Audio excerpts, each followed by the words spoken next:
Hello! Hello, Nargor. We are here for Bible. We found a new victim. Would you like to introduce yourself? Yes. I really don't care, so I'm a friend of Skyler, so that's all that matters, really. Wrong. Yeah, or lies. I don't have friends. As friendly as it gets with him. So.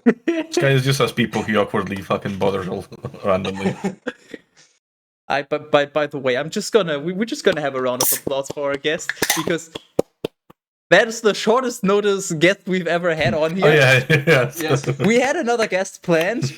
If the other guest happens to watch this is for you.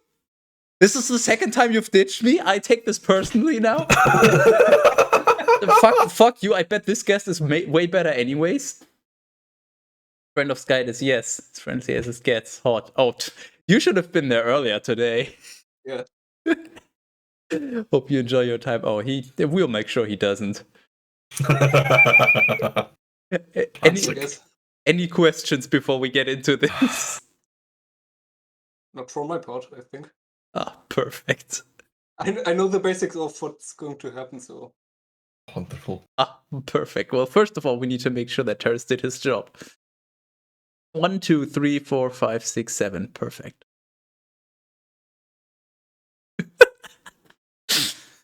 Can you sing a part of a song for me? I don't know. I know. Can you sing? Depends who you're asking and depends what song. Are you physically capable of singing? Yes. Okay, then the answer is yes. Do it. Yes, he can, but he's not gonna, probably. Unless you cough up big money. Oh, yeah. Can you read that out for him? Do you have the chat open? Can you read that out? Yes, I do, and In a singy voice. first Take your time. question: is this Finnish or what? Yes. Okay. Well, it's not finished. It's not finished until you start it. Just read it as if it's German. It kind of works. A fishy song. Okay. Oh. I literally can't even start that. Yes. That's what I did. Take your time. We got plenty of time. Really, out of respect for the Finnish people, I'm not gonna try that. Fuck every single Finnish person on the planet Earth. Savukala, Hyvekala, Kapakala, Makupala, Itakuita, Iha Nueta? I know what that means. Noita means witch. And I bet Iha means something like I'm. Well, fuck you. I know what Noita means. Go away. Judges 7. And so, Jerubbaal, who is also Gideon, rising in the night, and all the people with him went to the fountain, which is called Harod. Now, the camp of Midian was in the valley to the northern region of the high hill. And the Lord said to Gideon... Yes, he did. Yep. Yes, he did. This is your cue to drink. Okay. The Lord saying something to someone, just like, and the Lord said to, it's not possible to keep count of how many times it's been mentioned. Well, we could just do. We could just do. It's literally impossible. No singular machine or computing cluster could compute this. Okay. Control search and then look up every. No. Your computer would die. That's not that's not possible. Basically, hearing either Skydus or Teras speak is the cue. Yeah. There's we added another drinking cue last time. Basically, whenever you don't drink, you have to drink. Whenever you pass out, you have to drink as well. Games. Yes, games. Anyways, and the Lord said to Gideon, the people with you are many, but Midian shall not be delivered into their hands. For then Israel might glory against me and say, I was freed by my own power. Speak to the people and proclaim in the hearing of all, whoever has dread or fear, let him return. And 22,000 of the men from the people withdrew from Mount Gilead and returned, and only 10,000 remained. Question. How specific? For then Israel might glory against me. I'm not a native English speaker, so maybe my English is just not good enough, but how do you glory? Glory is not a verb as far as I know. I think it means something like outshine the Lord and God in heaven. Is that what it means? I think it just means like win over.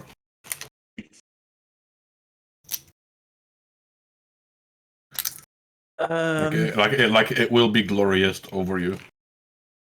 Will be glorious over you. That's a great description. Thanks. Glory hole, anyway. No. I always wondered in these ancient texts, is it always an estimation of how many men returned? No, they actually. It's a precise count. There was a whole book about it. There's literally a book that's called the Book of Numbers, where they went ahead and counted. Well, they counted all the men that are capable of going to war. So all the men that are within a certain age range, I guess, and probably have functional limbs and all that. We even made a pie chart. Oh yeah, we literally did. We have a pie chart of the distribution of the tribes of the sons of Israel. Oh, okay. It's very, very useful. I'm sure. We're productive, I promise. Yeah. All right, and only 10,000 remain. And the Lord said to Gideon, because this Bible is so well written,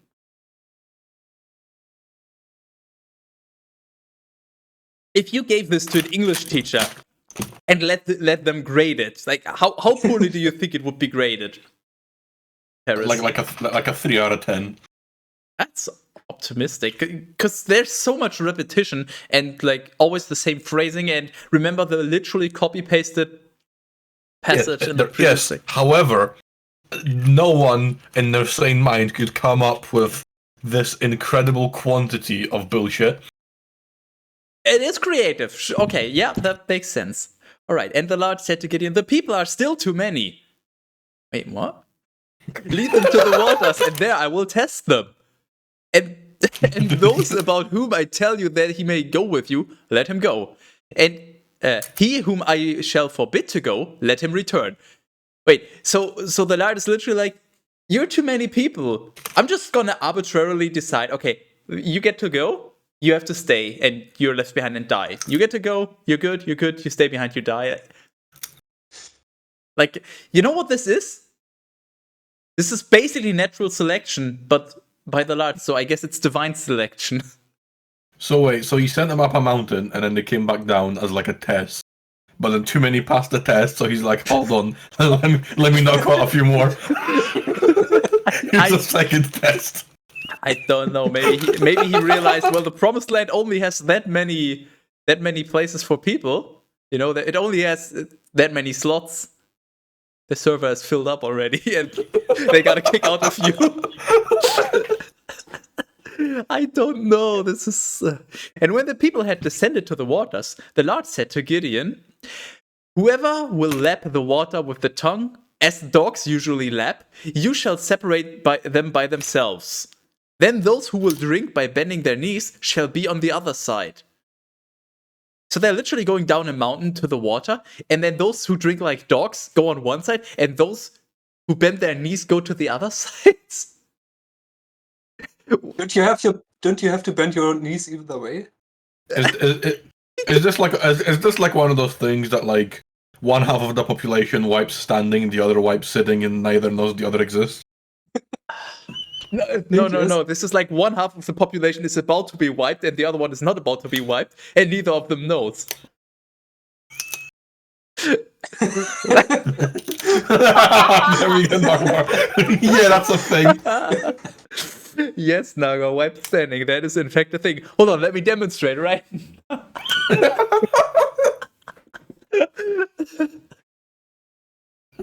This off to a great start. This is a loaded chapter already. Yeah. And so the number of those who had left the water, bringing it with the hand to the mouth, was 300 men. And all the remainder of the multitude drank by bending the knee. And the Lord... Just the one. Wait a second. Where is that? Where did he mention the group where they are drinking from the hand to mouth? Yes, that is the same as like lapping like a dog, because dogs use their hands. Have you never seen a dog drink? That's a good question. Yes. This is the Bible. You can't hold it to such high standards. It is just that poorly written. Like, this is... I know exactly what you're talking about, and you're right, but just roll with it. That's what we've been doing for 28 episodes now. See, if you read a part of the Bible and you don't understand it, then by all means, it was by design.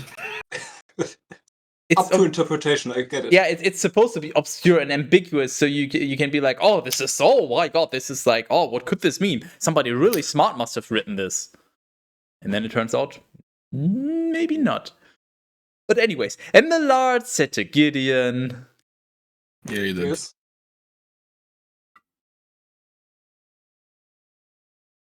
By the 300 men who lapped the water, I will free you, and I will deliver Midian into your hand.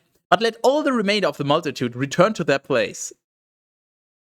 Well, return to their place. So 300 of them are like, they get to move forward and conquer Midian, and the rest just goes back to the promised land that they already had, which there's a few plot holes there already, but let's not go into that again. Okay, so the other ones just go back home, basically, and the 300 get new territory. I got a question. I think. I have many questions, but go ahead. Hey, Denaxor. Yes. What are you drinking? I am drinking Cuba Libre.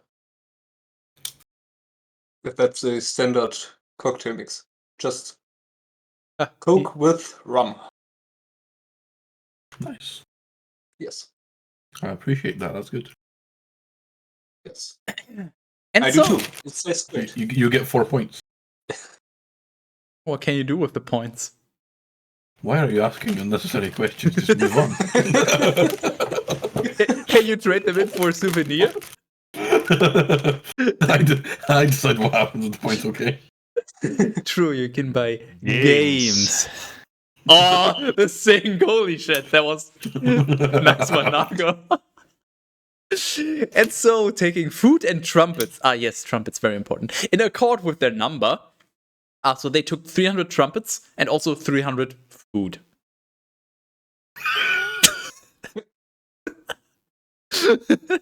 He instructed all the rest of the multitude to go back to their tents. And with the 300 men, he gave himself to the conflict. Now, the camp of Midian was below, in the valley. And the same night, the Lord said to him, "Rise up and descend into the camp, for I have delivered them into your hand. But if you dread to go alone, let your servant Purah descend with you. And when you will hear what they are saying, then your hands will be strengthened, and you will descend more confidently to the camp of the enemy." Hello, cat peasant. You're late. I mean, so was I, but you're late, so screw you. Therefore, he descended with his servant Purah. Purah? Sure, Puri. Let's go with Puri. With his servant Puri. Harry the platypus. Shh.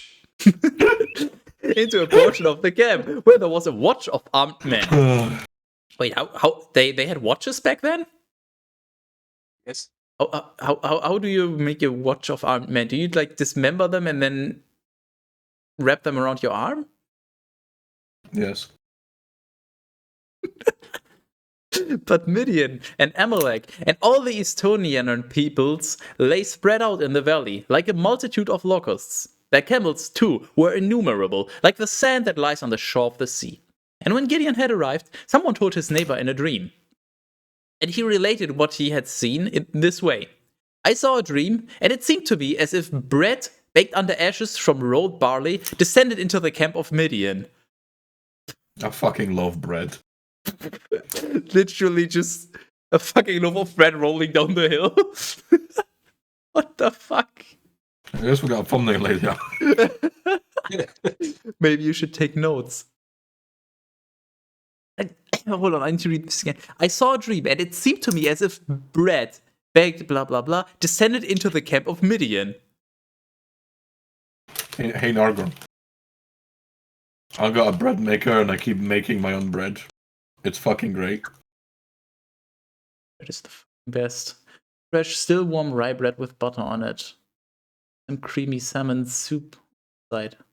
I sometimes make my own bread. I made paprika bread. I'm sure you read up on the recipes. Wow. Is it time to drink? I think yes. If you're hearing Skytus' voice, then yeah. If you have to ask, the answer is always yes.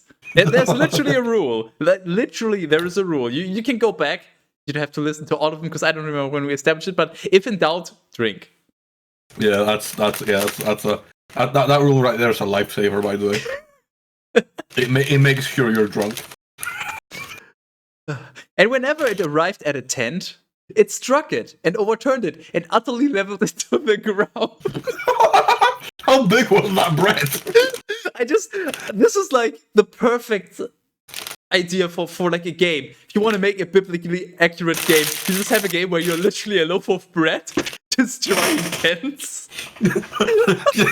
just make a game called the biblically accurate loaf of bread. No, you're gonna make a game and you call it "I am biblically accurate bread." It functions very similarly to "I am bread," but it's biblically accurate. It's like one of those games where you're like got a snowball that's going down a hill that's picking up things and growing bigger, but it's a loaf of bread. Me and my bread are Mari.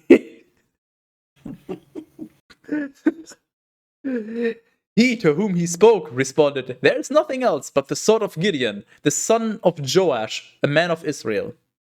For the Lord had delivered Midian into his hands with their entire camp. And when Gideon had heard the dream and its interpretation, he worshipped. He just worshipped. No, nobody in particular. He just worshipped. Maybe he worshipped the bread. Understandable. Very understandable. And he returned to the camp of Israel, and he said, "Rise up, for the Lord has Bread. And the Lord has delivered bread. for the Lord has delivered the camp of Midian into our hands." The bread right up. He was speaking to the bread. And he divided the 300 men into 3 parts. Wait, what? He just sliced them up?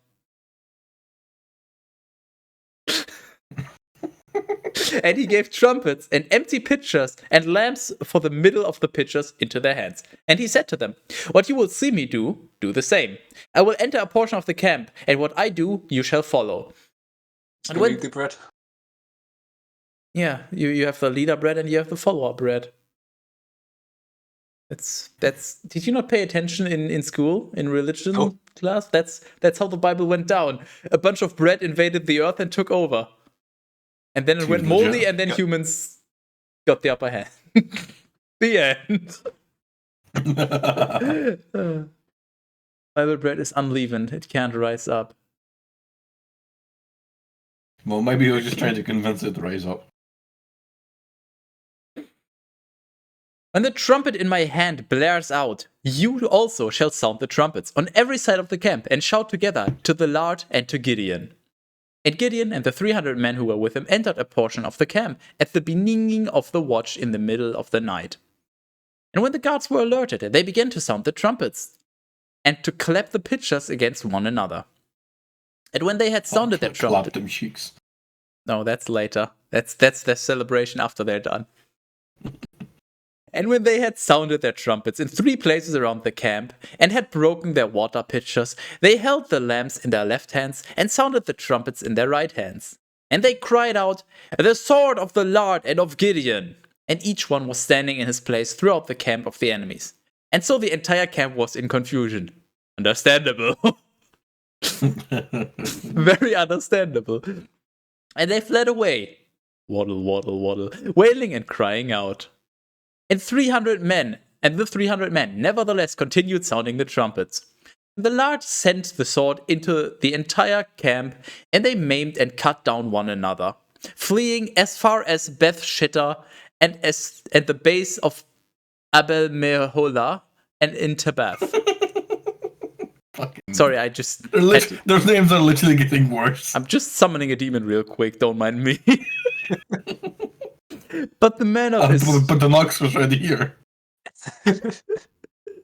But the men of Israel pursued Midian, shouting from Naphtali and Asher, and from all of Manasseh. And Gideon sent messengers throughout all of Mount Ephraim, saying, "Descend to meet Midian, and occupy the waters ahead of them, as far as Beth-barah and the Jordan." And all of Ephraim cried out, and they occupied the waters ahead of them, from the Jordan even to Beth-barah. And having apprehended 2 men of Midian, Oreb and Zeb, they put Oreb to death, with 1 F, at the rock of Oreb, and truly Zeb at the winepress of Zeb. And they pursued Midian, carrying the heads of Oreb and Zeb to Gideon across the waters of the Jordan. I thought that was like, and they pursued Midian carrying their heads, like just holding it up. "Ah, see what I did to your brothers." Okay, well they're making some good progress on their conquering. Gotta give them that. All right, we gotta check that Teras is doing his job. That is in fact more. 1 more. That is 8. Good job, Teras. You're welcome. Judges 8. And the men of Ephraim said to him, "What is this that you wanted to do, so that you would not call us when you went to fight against Midian?" And they rebuked him strongly and came close to using violence. And he responded to them, "But what could I have done that would be so great as what you have done? Is not one bunch of grapes of Ephraim better than the vintages of Abiezer? The Lord has delivered into your hands the leaders of Midian, Oreb, and Zeb. What could I have done that would be so great as what you have done?" And when he had said this, their spirit, which was swelling up against him, was quieted. And when Gideon had arrived at the Jordan, he crossed over it with 300 men, the 300 men who were with him. And they were so weary that they were unable to pursue those who were fleeing. And he said to the men of Succoth, "I beg you, give bread to the people who are with me, for they are greatly weakened, so that we may be able to pursue Zebah and Zalmunna, the kings of Midian." Give bread. That's the least you can do.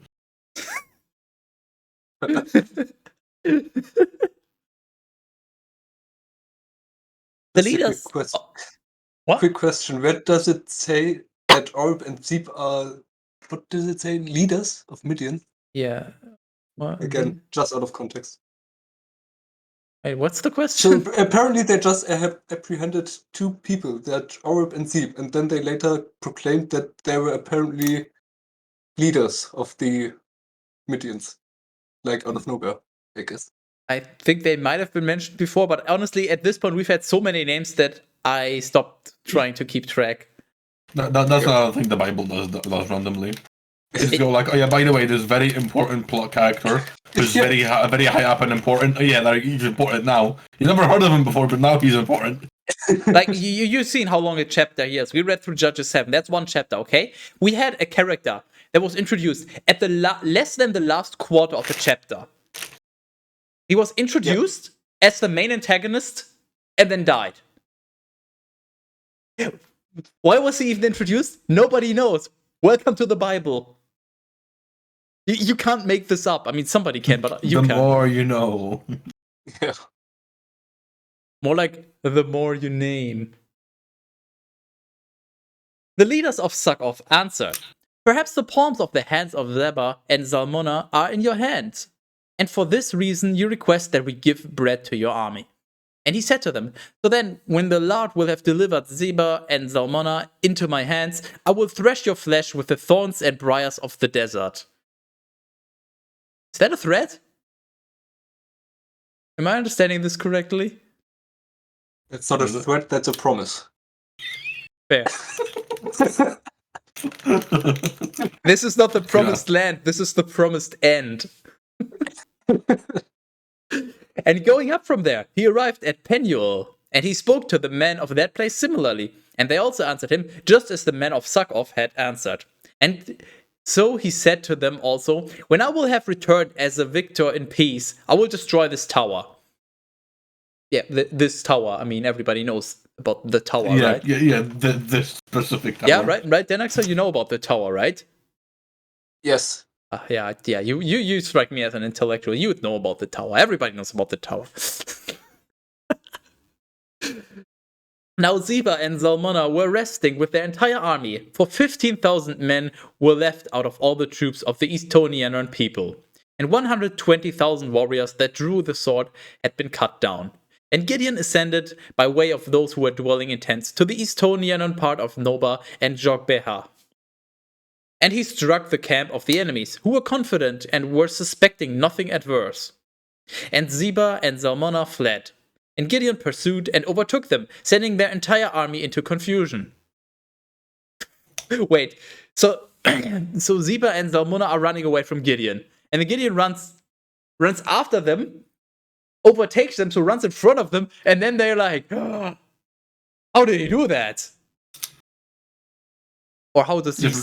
They just run past them like on your left, and then keep running. I mean, that would put me into confusion, so understandable. Hold on.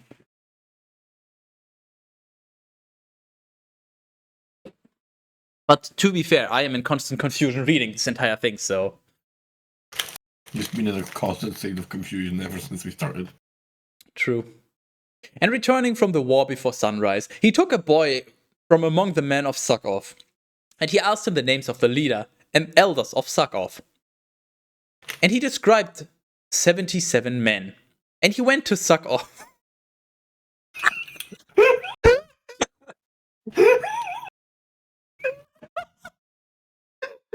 I'm just gonna stop right there. Roll credits. And he went to suck off, and he said to them, "Behold, Ziba and Zalmunna, over whom you rebuked me, saying, perhaps the hands of Ziba and Zalmunna are in your hands, and for this reason you request that we give bread to men who are languishing and weakened. Therefore, he took the elders of the city, and, using the thorns and briars of the desert, he threshed them with these, and he cut the men of Succoth to pieces. He also overturned the tower of Penuel, and he killed the men of that city. And he said to Ziba and Zalmunna, what kind of men were those whom you killed at Tabor? And they responded, they were like you, and one of them was like the son of a king. He answered them, they were my brothers, the sons of my mother. As the Lord lives, if you had preserved them, I would not kill you. And he said to Jether, yes, Jether, I know who that is. I'm paying attention. And he said to Jether, his firstborn son, okay, never mind. Rise up and put them to death with one F.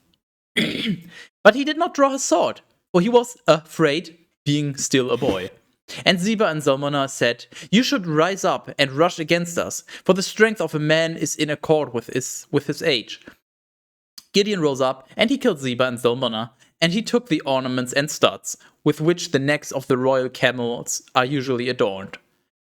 And all the men of Israel said to Gideon, you should rule over us, and your son, and your son's son, for you freed us from the hand of Midian. Oh, they're submissive. And I guess we're about to see if they're also breedable. And he said to them, I will not rule over you, neither shall my son rule over you. Instead, the Lord shall rule over you. And he said to them, I petition one request from you. Give me the earrings from your spoils. For the Ishmaelites were accustomed to wear gold earrings. They responded, we are very willing to give them. And spreading a cloak on the ground, they cast upon it the earrings from the spoils. And the weight of the earrings that he requested was 1,700 shekels of gold. Aside from the ornaments and necklaces and purple garments with which the kings of Midian were accustomed to use, and aside from the gold chains on the camels.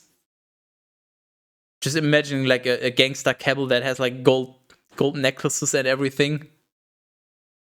Like a gangster rapper, but it's a fucking camel. There we go, thumbnail idea. Does he got like a backwards cap as well?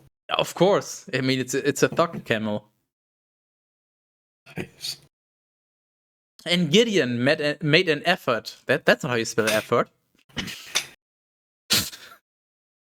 And Gideon made an effort from these. And he kept it in his city, Ophrah. You still haven't fixed Teras. You did not do your job. No, I didn't. And all of Israel committed fornication with it. Wait, what? Move the effort? Yes. Very nice. Gideon made an effort. Was it effortless? And all of Israel committed fornication with it. And it became a ruin to Gideon and to all his house. So they just fucked him to ruin? Not figuratively, but literally? Well, that's a lot of sinners. What the hell? But Midian was humbled before the sons of Israel. Neither were they able any longer to lift up their necks.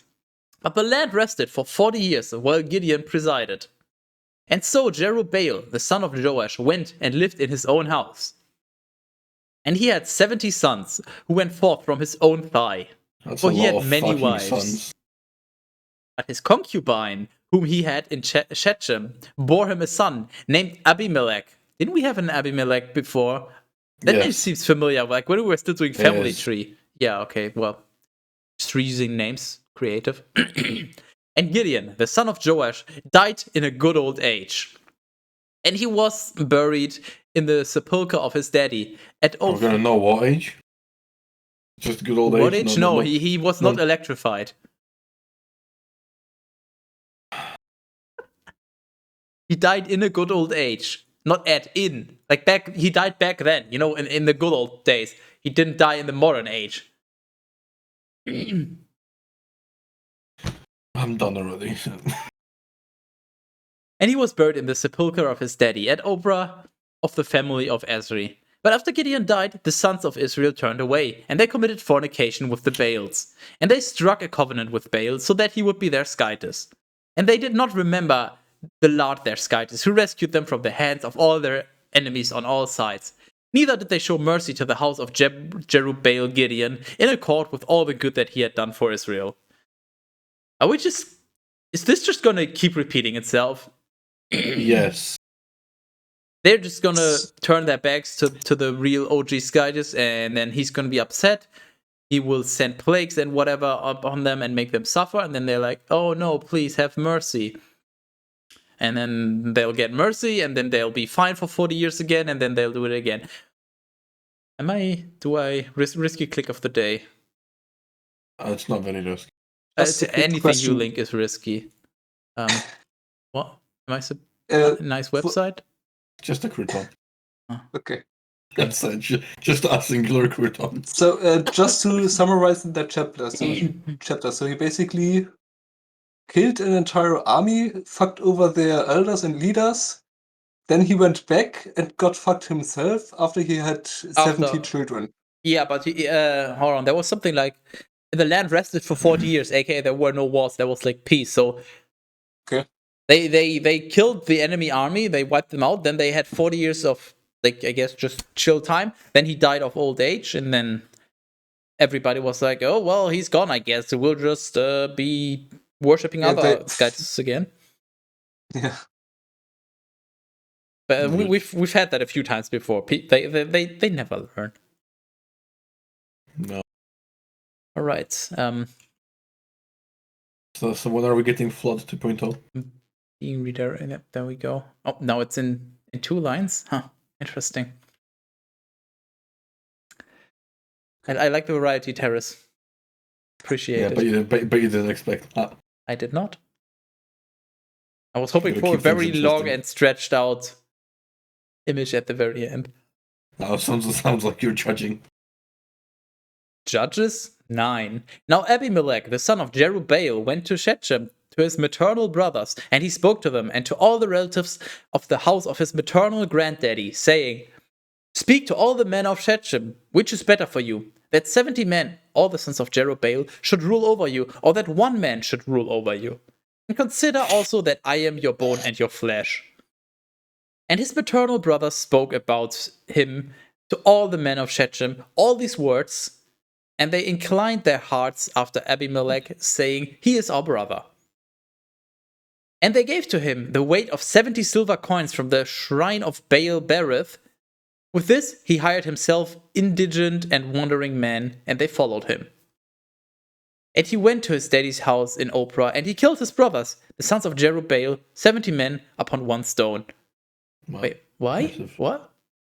just fuck them in particular.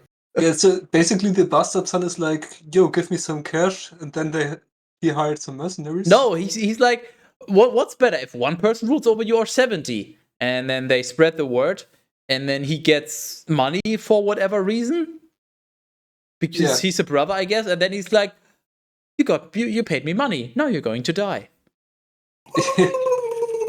I don't know. Welcome to the Bible, kid. Just 70 silver coins. You could have given me more. Yeah, maybe he was upset. Maybe this was an insult. And there remained only Joatham, the youngest son of Jerubbaal, and he was in hiding.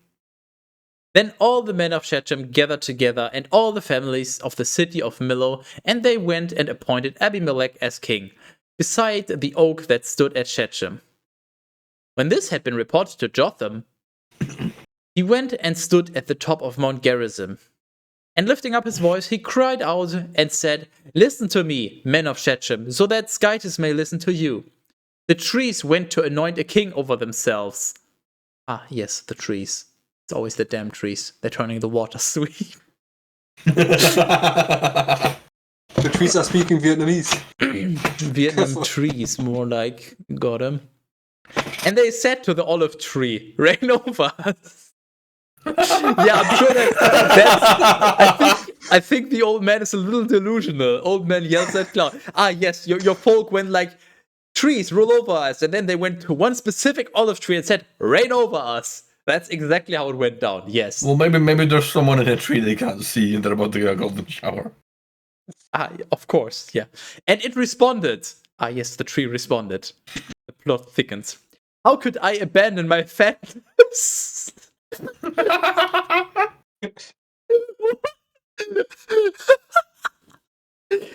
Hold on. The trees went to anoint a king over themselves, and they said to the olive tree, "Reign over us." So why is he referring to his folk as trees? And it responded, "How could I abandon my fatness, which both Skytises and men make use of, and depart to be promoted among trees?" And the trees said to the fig tree, What the fuck's going on? I don't know, but I need a drink. Yes, no, this is not going to be enough alcohol. Are the trees fighting a civil war? What the fuck is going on? Okay, here's the thing. You seem to be confused. There's only one way to solve this confusion. Biblically accurate Vietnam. Drink. Drink until you're not confused anymore. Yeah, if you keep drinking, it'll make sense at some point. What the fuck? And the And trees... this is currently the up runner for the fucking thumbnail. Oh, there's a lot of thumbnail material on this one. You know, the previous ones were a little light, but holy shit, this is packed. You chose a good episode to be on here. Holy shit. Yes. And the tree said to the fig tree, "Come and accept royal power over us." And it responded to them, "How could I have..." What? Oh my god, Teras, you're not ready. And it responded to them, "How could I abandon my sweetness?"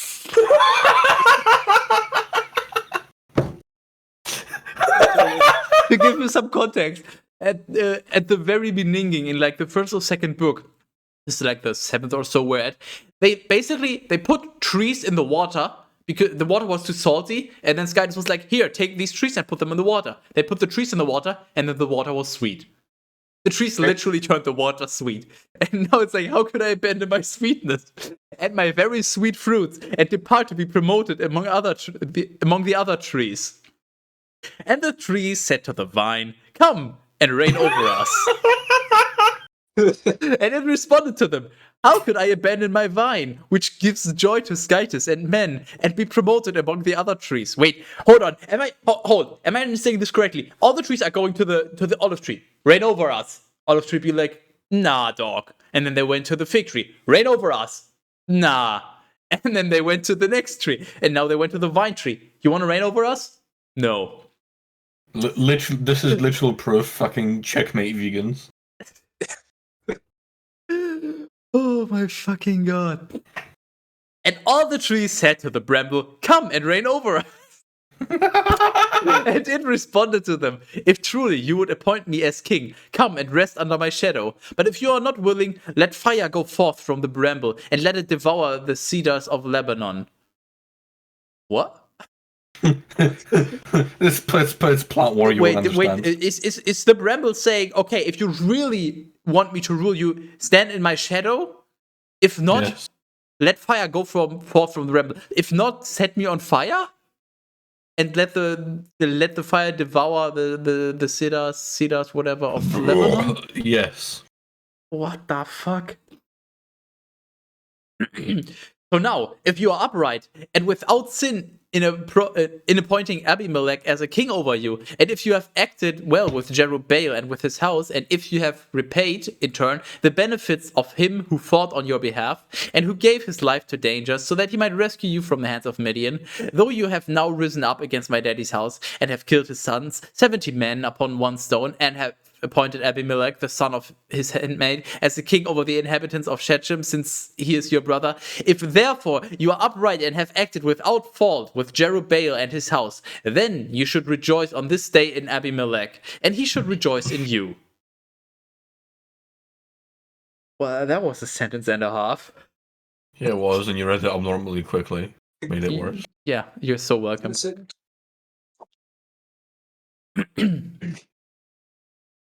But if you have acted perversely, may fire go forth from him, and consume the inhabitants of Shechem and the town of Millo. And may fire go forth from the men of Shechem and from the town of Millo, and devour Abimelech.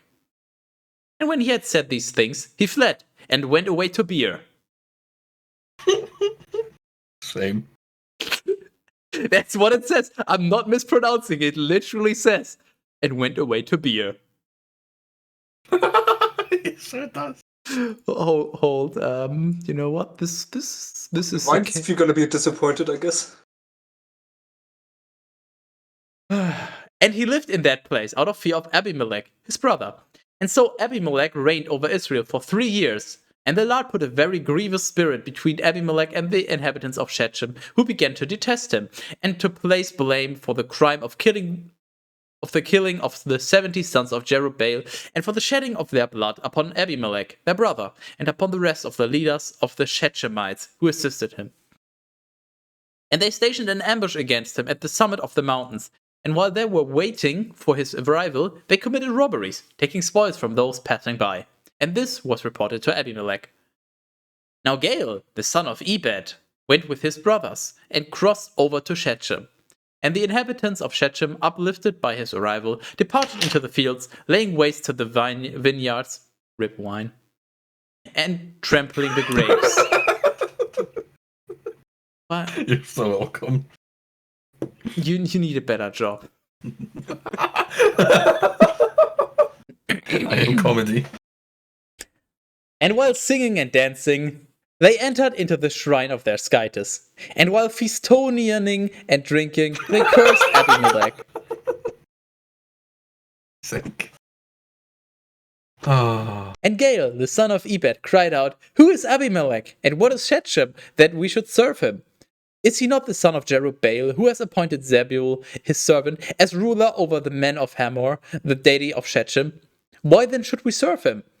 I wish that someone would set this people under my hand, so that I might take away from Abimelech So that I might take away Abimelech from their midst." And it was told to Abimelech, "Gather the multitude of an army and approach." For Zebul, the ruler of the city, upon hearing the words of Gaal, the son of Ebed, became very angry. Would you like to talk about it? No. And he sent messengers secretly to Abimelech, saying, "Behold, Gaal, the son of Ebed, has arrived at Shechem with his brothers, and he has set the city against you. And so, rise up in the night with the people who are with you, and lie hidden in the field. And at first light in the morning, as the sun is rising, rush upon the city. And when he goes out against you with his people, do to him what you were able to do." What you are able to do. Okay, so basically, you're on your own? Before it was always like, and then he will be delivered into your hands. So now it's just like, do what you can. Do your best. And so Abimelech rose up with all his army by night, and he set ambushes near Shechem in 4 places. And Gaal, the son of Ebed, in case you forgot, it's not like we mentioned him like 20 times by now, went out, and he stood at the entrance of the gate of the city. Then Abimelech rose up, and all the army with him, from the places of the ambushes. And when Gaal had seen the people, he said to Zebul, "Behold, wait, goddammit. Behold, a multitude is descending from the mountains." And he responded to him, "You are seeing the shadows of the mountains as if they were the heads of men. And so you are being deceived by this error." And again, Gaal said, "Behold, a people is descending from the middle of the land, and one company is arriving by the way that looks toward the oak." And Zebul said to him, "Where is your mouth now, with which you said, 'Who is Abimelech, that we should serve him?' Is this not the people that you were despising? Go out and fight against him." Therefore Gaal went out with the people of Shechem, watching, and he fought against Abimelech, who pursued him, fleeing, and drove him into the city. And many were cut down on his side, even to the gate of the city. And Abimelech made camp at Arumah. But Zebul expelled Gaal and his companions from the city, and he would not permit them to remain in it. Therefore, on the following day, the people departed into the field. And when this had been reported to Abimelech, he took his army and divided into 3 companies, and he placed ambushes in the fields. And seeing that the people had departed from the city, he rose up and rushed upon them, along with his own company, assaulting and besieging the city. But the 2 other companies pursued the enemies scattered in the field. What is it? Swear to God, if you do that, turn that one into an emote. Damn it, you already did. Yeah. Where it is. Now Abimelech assaulted the city all that day, and he seized it, and he killed its inhabitants, and he destroyed it, so much so that he scattered salt in it. Wait, what? Same. And when those living in the Tower of Shechem had heard about this, they entered the temple of their Skytis, Berith, where they had formed a covenant with it. And it was because of this that the place had taken its name, and it was greatly fortified. Abimelech, also hearing that the men of the Tower of Shechem had joined together, ascended to Mount Zalmon, and with all his people, and taking an axe, he cut down the branch of a tree. And laying it on his shoulder and carrying it, he said to his companions, "What you see me do, you must do quickly." And so, eagerly cutting down branches from the tree, they followed their leader. And surrounding the fortified place, they set it on fire. And so it happened that by smoke and fire, 1,000 persons died, men and women together, the occupants of the Tower of Shechem. Why did they put branches on their back? To carry them to the fire. Yes. Ah, okay, so it's just implied. All right, then. Fair enough. Then Abimelech, setting out from there, arrived at the town of Thebes. That's Same. with a Z, isn't it? I'm confused. Which he surrounded and besieged with his army.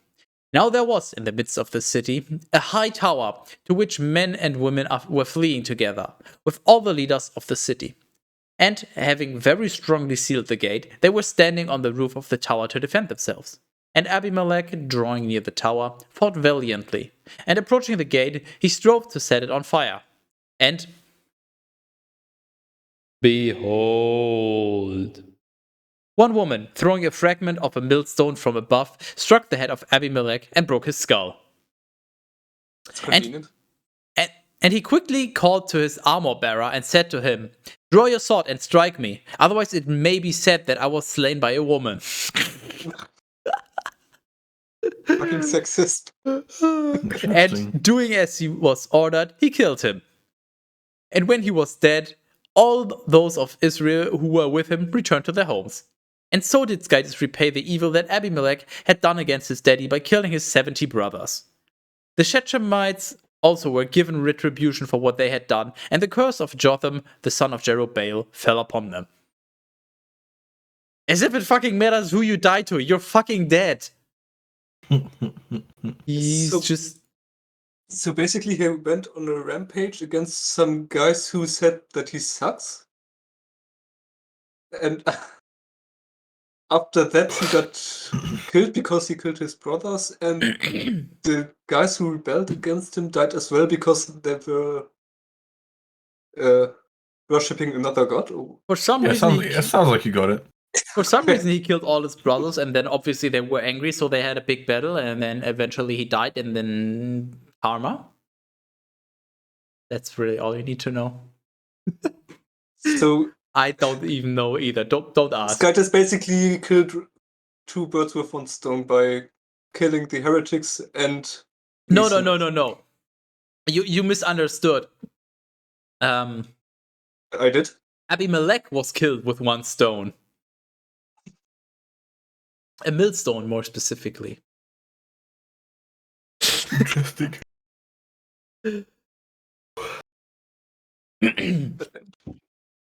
Judges 10. After Abimelech, a leader rose up in Israel, Tola, the son of Pur, the paternal uncle of Abimelech, a man of Issachar who lived in Shamir on Mount Ephraim. And he judged Israel for 23 years, and he died and was buried at Shamir. Hey, remember when we talked about new character introduced and he's gone? Yeah. How many lines? 1, 2, 3, 4, 5. Literally 5 lines. Must have been very important then. After him succeeded Jair, a Gileadite who judged Israel for 22 years, having 30 sons sitting upon 30 young donkeys, and who were leaders of 30 cities, which from his name were called Havoth Jair. That is, the towns of Jair, even to the present day, in the land of Gilead. And Jair died, and he was buried in the place which is called Camel. I'm starting to see a theme. Yeah, it's just fucking filler content. Oh wait, we still need a few more lines. New character that ruled for a few years. There you go. But the sons of Israel did evil in the sight of the Lord, joining new sins to old, and they served idols, the Baals and Ashtaroth, and the skytesses of Syria and Sidon, and of Moab, and the sons of Ammon, and the Philistines. And they abandoned the Lord, and they did not worship him. And the Lord, becoming very angry against them, delivered them into the hands of the Philistines and the sons of Ammon. And they were afflicted and vehemently oppressed for 18 years. All who were living beyond the Jordan in the land of the Amorite, which is in Gilead, to such a great extent that the sons of Ammon, crossing over the Jordan, laid waste to Judah and Benjamin and Ephraim. And Israel was exceedingly afflicted. Yeah, for the how manyth time now? Yeah. How many times do we have to teach you this lesson, old man? This is like unironically the 5th or 6th time that's just, oh, well, their old leader died and they go back to sinning and it's the same shit again. They're repressed and they cry for help. And crying out to the Lord, they said, "We have sinned against you, for we have forsaken the Lord our skytess, and we have served the Baals." And the Lord said to them, Oh, yes, he did.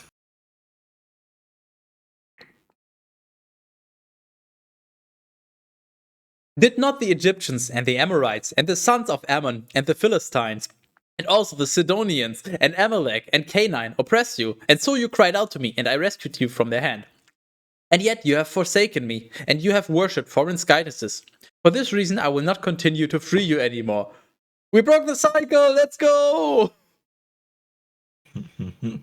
"Go and call upon the skytesses whom you have chosen. Let them free you in the time of anguish." And the sons of Israel said to the Lord, "We have sinned. You may repay us in whatever way pleases you. Yet free us now." And saying these things, they cast out all the idols of the foreign skytesses from their regions, and they served the Lord skytess. And he was touched by their miseries. And he was touching them as well, but that's for a later book. And then the sons of Ammon, shouting out together, pitched their tents in Gilead. And the sons of Israel gathered together against them, and they made camp at Mizpah. And the leaders of Gilead said to one another, "Whoever among us will be the first to begin to contend against the sons of Ammon, he shall be the leader of the people of Gilead." So it's the same shit again. The Lord has mercy once again, and now they just free themselves again. It's just very, very imaginative and creative writing. Literally just... And before he gets betrayed again. Like, No. No They way. learned the lesson. That wouldn't happen. Oh yeah, we gotta check. Make sure that Teras is doing his job. Fuck your redirect notice. Go away. Yes. Judges 11. At that time there was a Gileadite, Jephthah, a very strong man and a fighter, the son of a kept woman, and he was born of Gilead. Oh really? A Gileadite was born of Gilead? No. Wait. So are the tribes named after the people that whose offsprings they are? Oh my god, that's... Holy shit, I never realized that. Thanks, Bible. Now Gilead had a wife, from whom he received sons. And now he's dead. She just mails him sons, like, here, have a son. And they, after growing up, cast out Jephthah, saying, you cannot inherit the house of our daddies because you were born of another mother. And so, fleeing and avoiding them, he lived in the land of Tob. Topkek. And men who were indigent, how the fuck do you pronounce that? Pronounce what? Your mom. And men who were indigent, right? Indigent. I think it's that. And men who were indigent and robbers joined with him, and they followed him as their leader. In those days, the sons of Ammon fought against Israel. And being steadfastly attacked, the elders of Gilead traveled so that they might obtain for their assistance from Jephthah from the land of Tob. And they said to him, come and be our leader, and fight against the sons of Ammon. But he answered them, are you not the ones who hated me, and who cast me out of my daddy's house? And yet, now you come to me, compelled by necessity. And the leaders of Gilead said to Jephthah, but it is due to this necessity that we have approached you now, so that you may set out with us, and fight against the sons of Ammon, and be commander over all who live in Gilead. It's not an Jephthah, explanation. I mean, better than no explanation, I guess. Yeah, you need me now, so you want me back. And they say, yes, we need you now, so come back. Yeah, What the at least they're honest. yeah.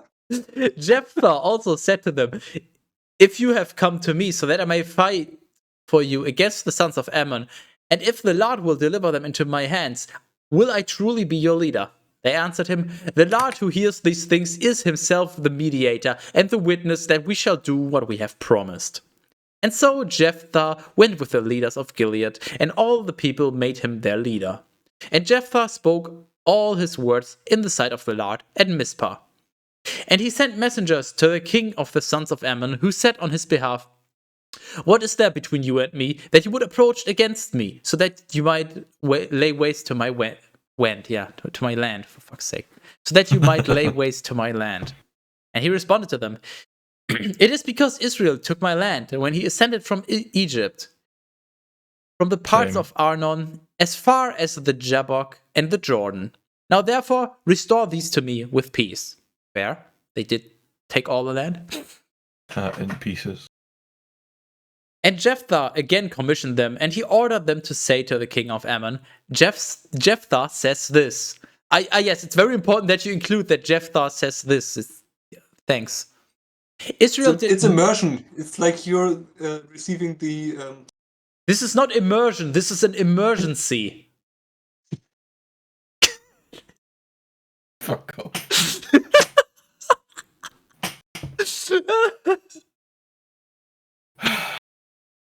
Jephthah says this, Israel did not take the land of Moab, nor the land of the sons of Ammon. But when they ascended together from Egypt, he walked through the desert as far as the Red Sea, and he went into Kadesh. And he sent messengers to the kings of Edom, saying, permit me to pass through your land. But he was not willing to agree to this petition. Likewise, he sent to the king of Moab, who also refused to offer him passage. And so he delayed in Kadesh, and he circled around the site of the land of Edom and the land of Moab. And he arrived opposite the Estonian region of the land of Moab, and he made camp across the Arnon. But he was not willing to enter the borders of Moab. Of course, Arnon is the border of the land of Moab. And so Israel sent messengers to Sihon, the king of the Amorites, who was living at Heshbon. And they said to him, permit me to cross through your land as far as the river. But he, too, despising the words of Israel, would not permit him to cross through his borders. Instead, gathering an innumerable multitude, he went out against him at Jahaz and resisted strongly. But the Lord delivered him with his entire army into the hands of Israel. And he struck him down, and he possessed all the land of the Amorite, the inhabitant of that region, with all its parts, from the Arnon as far as the Jabbok, and from the wilderness even to the Jordan. Therefore, it was the Lord, the skydies of Israel, who overthrew the Amorites by means of his people Israel fighting against them. And now you wish to possess his land? Are there not things that your skydies Chemosh possesses owed to you by right? And so, what the Lord our skydies has obtained by victory falls to us as a possession. Or are you, perhaps, better than Balak, the son of Zippor, the king of Moab? Or are you able to explain what his argument was against Israel and why he fought against them? And though he has lived in Heshbon and its villages, in Aroah and its villages, and in all the cities near the Jordan for 300 years, why have you, for such a long time, put forward nothing about this claim? Therefore, I am not sinning against you, but you are doing evil against me by declaring an unjust war against me. May the Lord be the judge and the arbiter this day between Israel and the sons of Ammon. Well, that is a fucking loaded message to deliver. Holy shit. Kind of doobie. The only thing I'm getting out of it is that Israel is kind of a dick, basically. It seems legit. Israel is basically, they were repressed at Egypt, and then they left Egypt and tried to go to the promised land, which they were supposed to be just claiming, and then they tried to go through various other regions, but nobody would permit them passage. So eventually they just, okay, well, if you don't let us pass, we'll just fucking kill you. And then people got upset, and now they're like, well, fuck you, you didn't let us pass. And that's why they are now having a war between the sons of Ammon. But the king of the sons of Ammon was not willing to agree to the words of Noef Jeff.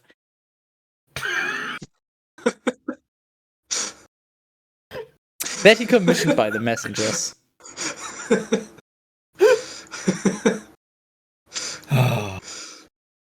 And therefore the spirit of the Lord rested upon Noef Jeff, and circling around Gilead and Manasseh, and also Mizpah of Gilead, and crossing from there to the sons of Ammon, he made a vow to the Lord, saying, if you will deliver the sons of Ammon into my hands, whoever will be the first to depart from the doors of my house to meet me, when I return in peace from the sons of Ammon, the same will I offer as a holocaust to the Lord. Wait, what? Hold. What did I just read? Yes. He says to the Lord, basically, if you help me in killing the sons of Ammon,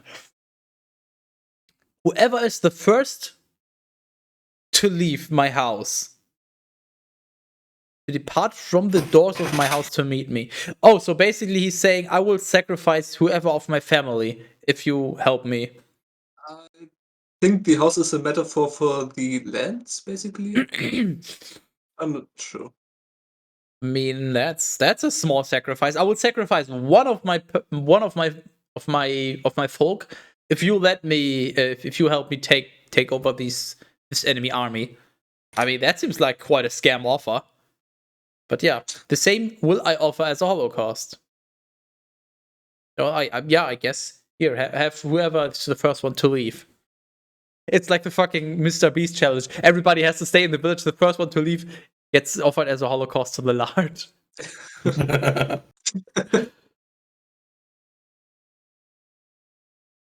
And Noef Jeff crossed to the sons of Ammon so that he might fight against them.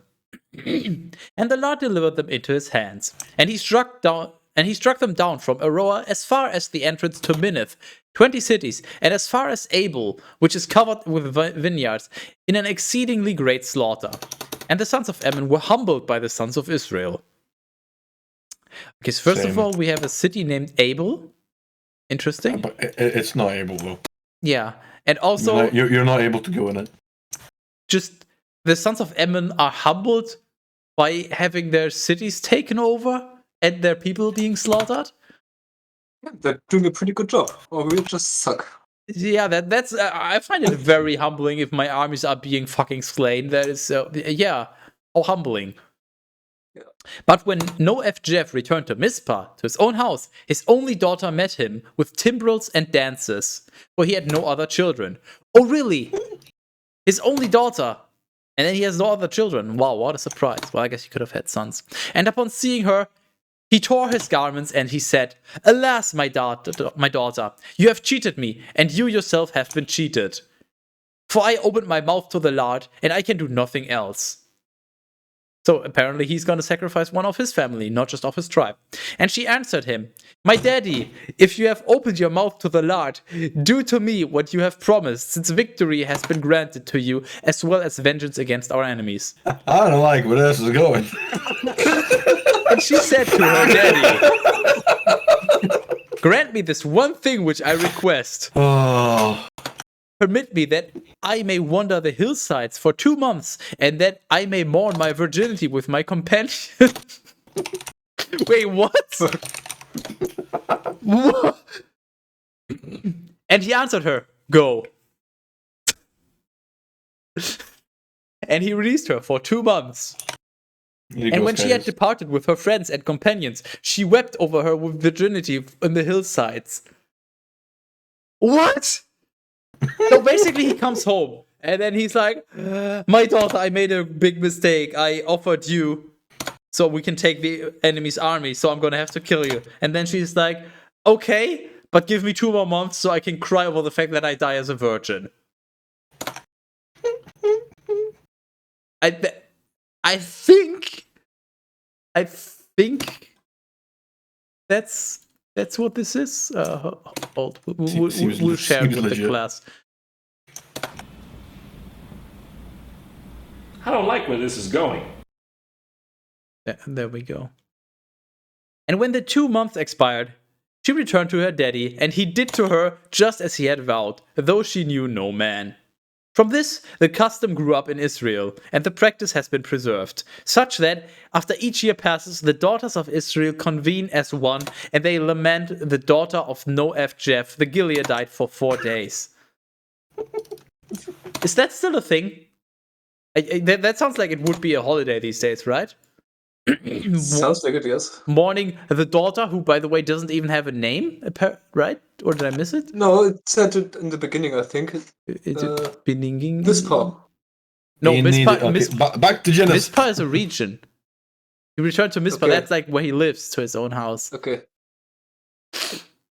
Okay, then she has no name, I guess. Yeah, she's just not important enough. But she gets her own celebration each year, but or lament, whatever. But yeah. I was about to say she gets more lines than some people that pretty much die instantly after giving birth to some other kid.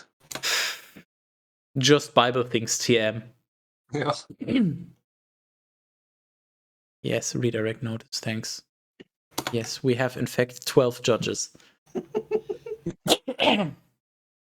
Judges 12. And behold, a sedition rose up in Ephraim. Then, while passing toward the north, they said to Jeff, "When you were going to fight against the sons of Ammon, why were you unwilling to summon us so that we might go with you? Therefore, we will burn down your house." That's a bit fucking over enthusiastic. Wait, you went to war without us? Well, fuck you, we'll just burn down your house. What the fuck? Why? The Bible is really fucking squeezing out all their fucking punches this fucking session. And he answered them, "I and my people were in a great conflict against the sons of Ammon, and I called you so that you might offer assistance to me. And you were not willing to do so. And discerning this, I put my life in my own hands, and I crossed to the sons of Ammon, and the Lord delivered them into my hands. What am I guilty of, that you would rise up in battle against me?"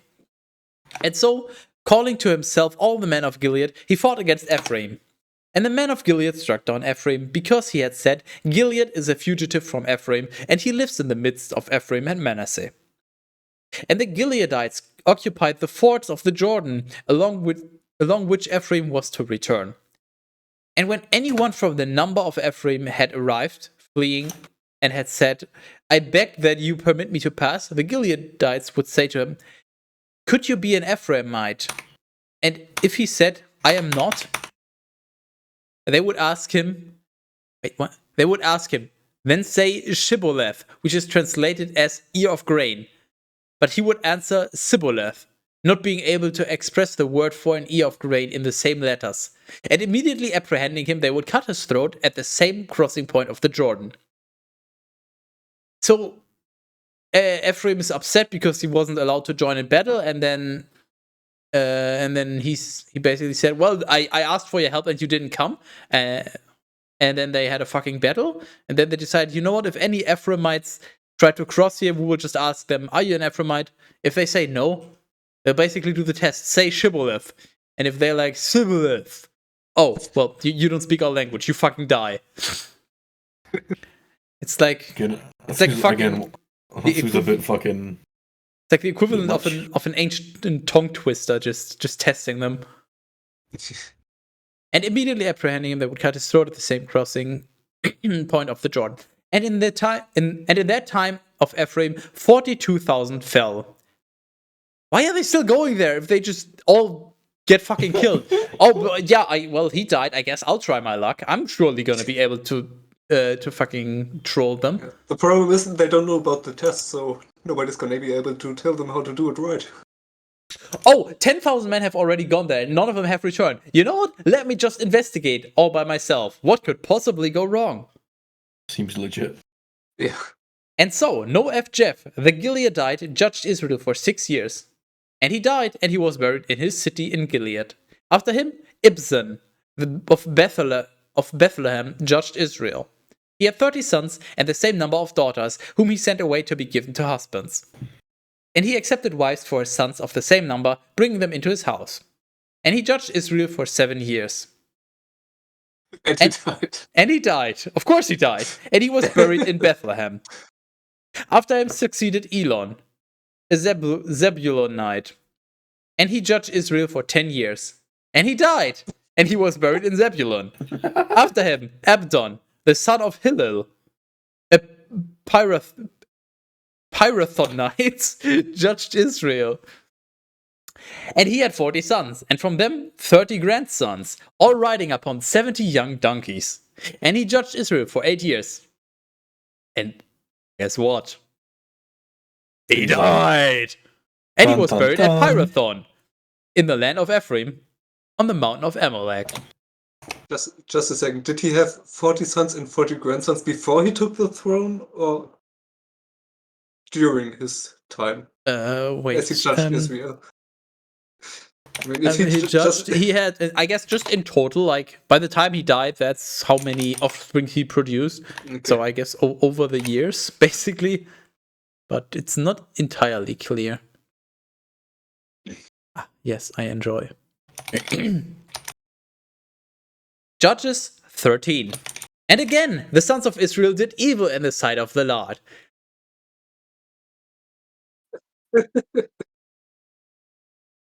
No shit! They really did that again. Who could have seen this coming?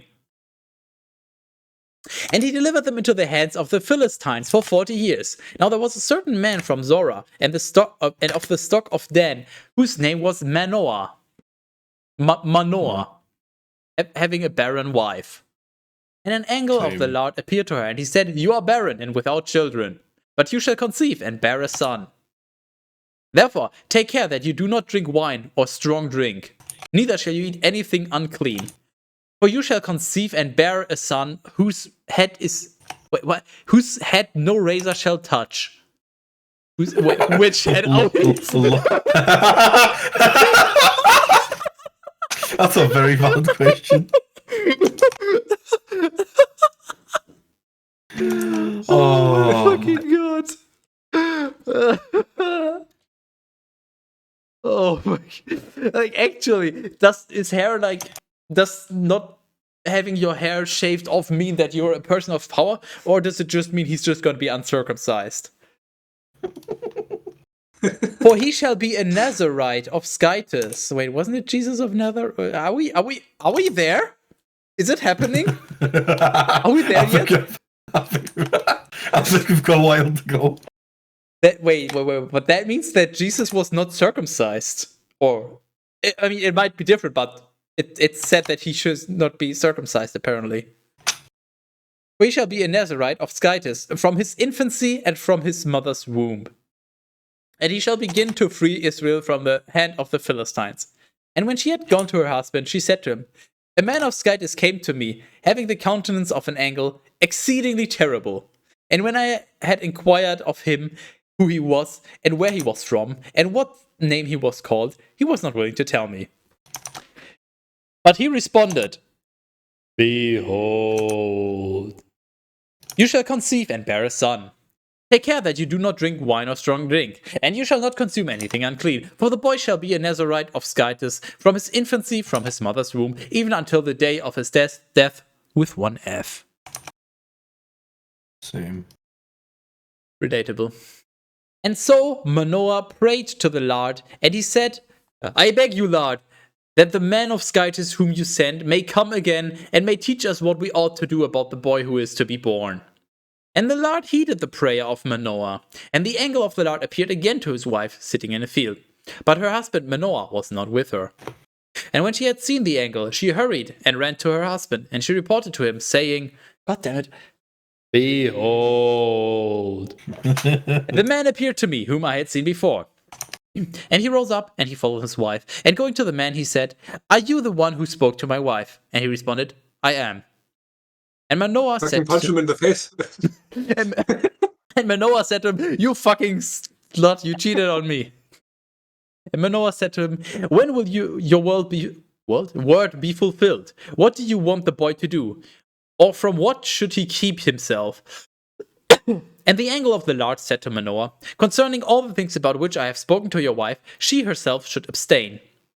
And let her eat nothing from the vine. She may not drink wine or strong drink. She may consume nothing unclean. And let her observe and keep what I have instructed to her. AKA, he's literally just repeating the same words, just regurgitating the same shit. Thanks. And Manoah said to the angel of the Lord, I beg you to agree to my petition and to let us prepare a kid from the goats. Wait, what?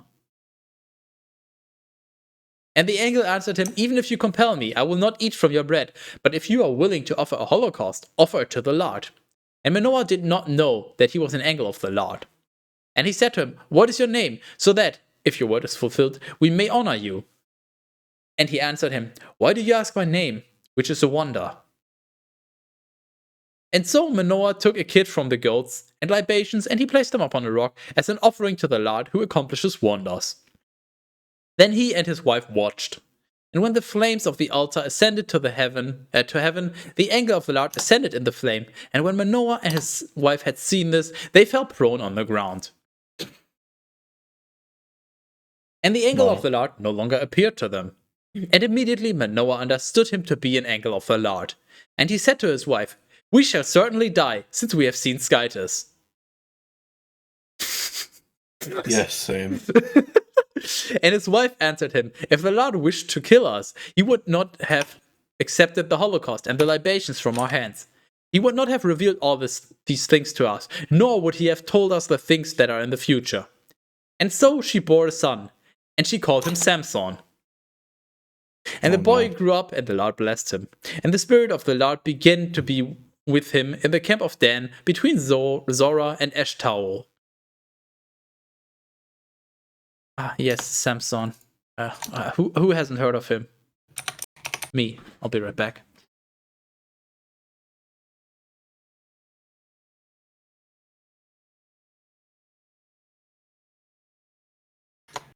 So this is basically pre-Jesus Jesus.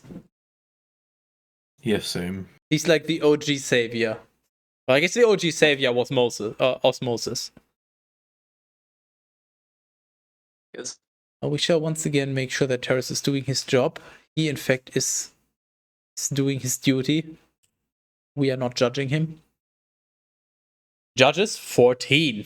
Then Samson descended to Timnah, and seeing there a woman from the daughters of the Philistines, he went up and he told his daddy and his mother, saying, I saw a woman in Timnah from the daughters of the Philistines. I ask that you take her to me as a wife. What a fucking entitled kid. I saw a hot lady. I want her. What? And his daddy and mother said to him, Is there not a young woman among the daughters of your brothers, or among all my people, so that you would be willing to take a wife from the Philistines who are uncircumcised? Wait, what? Hold. Is there not a woman among the daughters, blah, blah, so that you would be willing to... I feel like I'm not under this... So you are willing to... Oh, okay, wait, yeah. So basically, we don't have any women among our tribe that are good enough for you. So you want a Philistine woman, and the Philistine women are uncircumcised. What a shame. Hey, Teras. No mutilation today. Yes. Remember when the Bible said that all women had to be circumcised? Yeah, of course. It keeps happening like over and over again. Yeah, same. So why does it fucking matter that the Philistine women are uncircumcised? All the women are. Yes. Only the men have to be uncircumcised. Apparently not.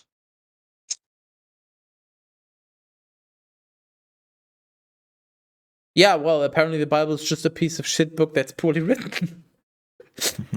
and Samson said to his daddy, "Take this woman to me, for she has pleased my eyes." She just walked up to him and rubbed his eyes real good.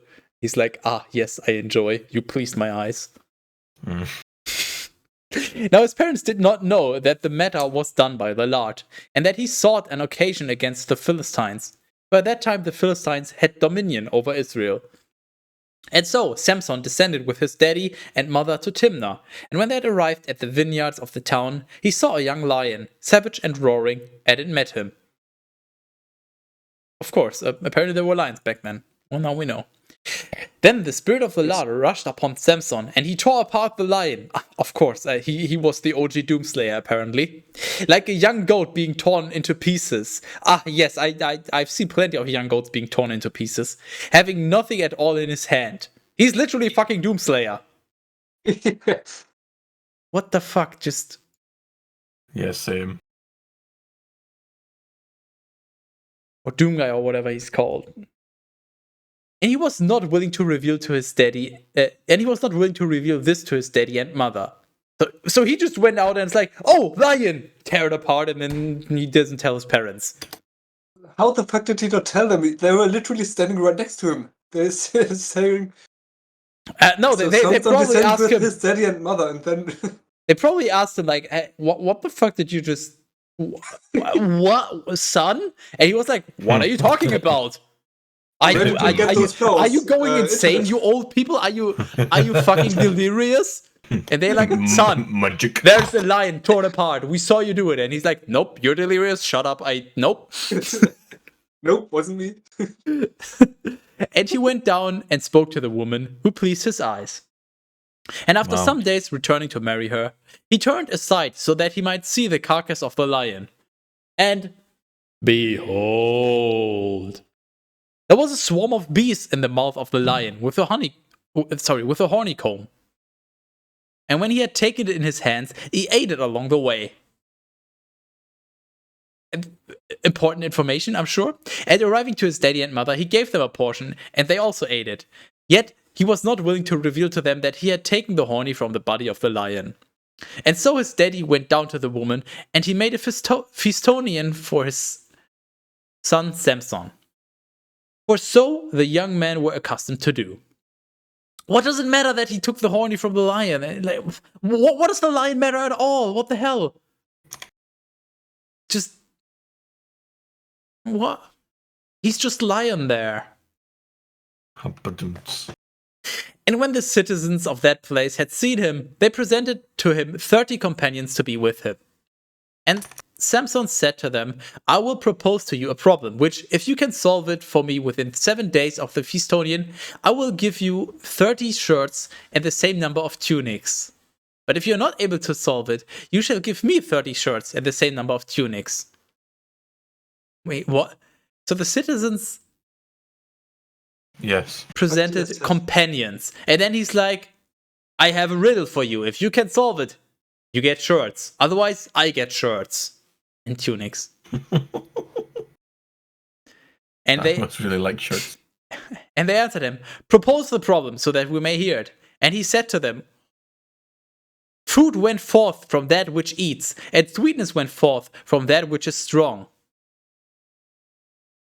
And they were unable to solve the proposition for 3 days. And when the 7th day had arrived, they said to the wife of Samson, "Coax your husband and persuade him to reveal to you what the proposition means. But if you are not willing to do so, we will burn you and your daddy's house. Or have you called us to the wedding in order to despoil us?" So he gave them a riddle.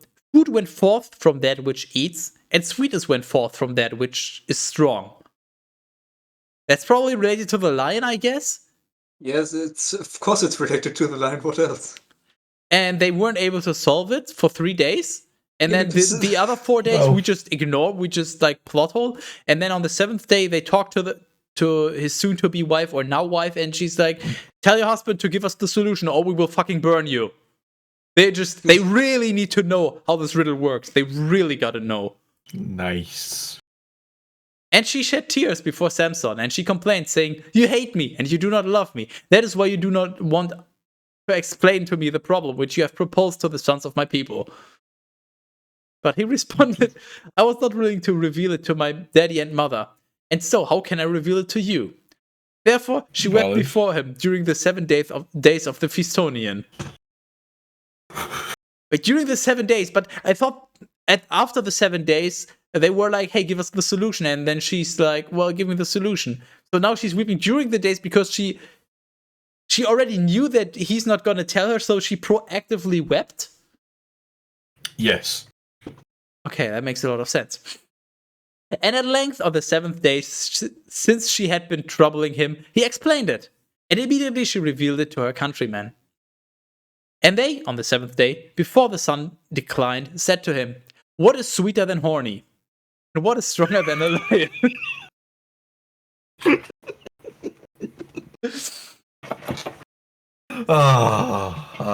That's great. I was expecting a riddle like the towel riddle. I guess that doesn't work the same in German. You know which one I'm talking about, right, Denaxor? Was wird nasser, wenn es trocknet? I was expecting something along those lines. He does not understand. That's okay. Denaxor.exe stopped responding. Yes. Okay. Because I don't know that riddle, so. What's Was wird nasser, wenn es trocknet? Keine Ahnung. Okay, du hast 7 Tage. Handtuch. Denk drüber nach. Anyways, moving on. Where were we? And he said to them, "If you had not plowed with my heifer, you would not have uncovered my proposition." And so the Spirit of the Lord rushed upon him, and he descended to Ashkelon. And at that place, he struck down 30 men, and taking away their garments, he gave them to those who had solved the problem. And being exceedingly angry, he went up to his daddy's house. Then his wife took as a husband one of his friends and wedding companions. Wait, what? Okay, same. So they didn't solve it. And then on the 7th day, he gives the solution to his wife.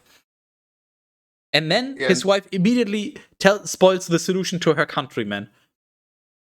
And then he's like, "Well, if you didn't get the solution from her, you wouldn't have figured it out." And then the Spirit of the Lord rushed upon him. So basically, then he got angry. He went to Ashkelon and killed 30 men and took their garments because, well, he would have gotten the shirts anyway. And he gave them to those who had solved the problem. Yes. Who had solved the problem? What? So he was angry and he's like, "You wouldn't have solved this if I hadn't told my wife." But then he still went ahead, killed 30 men, and gave them the shirts because he lost. So he had to give them 30 shirts or garments or whatever. And then he was very angry, went to his daddy's house, and then his wife took as a husband one of his friends. So then his wife cheated on him. So he basically got cocked on his wedding. What the fuck? He just got fucked in every conceivable regard. He finally gave in to his wife's nagging, immediately lost the bet because of that. Then he was a good sport, and still he kept his word and gave them the garments, and then his wife cheated on him. She basically ran away with the shirts and tunics. What? Just what?